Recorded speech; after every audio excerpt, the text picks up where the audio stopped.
ఇంకా మన కళ్యాణ్ దుర్గం నియోజకవర్గం గురించి నేను ఎంత చెప్పినా తక్కువే.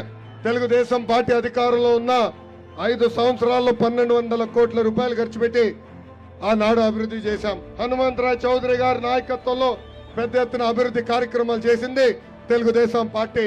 పెద్ద నాయకత్వంలో సీసీ రోడ్లు కానివ్వండి, బీటీ రోడ్లు కానివ్వండి, పంచాయతీ భవనాలు, అంగన్వాడీ భవనాలు, సాగు తాగునీటి ప్రాజెక్టులు అనేక పనులు ప్రారంభించాం. ఆనాడు జీడిపల్లి భైరవంతిప్ప ప్రాజెక్ట్, బ్రాంచ్ కెనాల్ పనులు కూడా ప్రారంభించాం.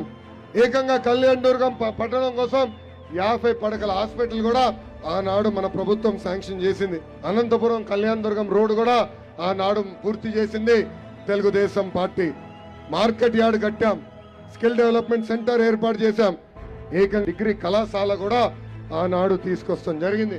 రైతులందరూ ఆలోచించాలా, మీరు ఒక్క చిట్కా వేస్తే ట్రాన్స్ఫార్మర్లు పరిగెత్తుకుంటా వచ్చేది. ఈ ఒక్క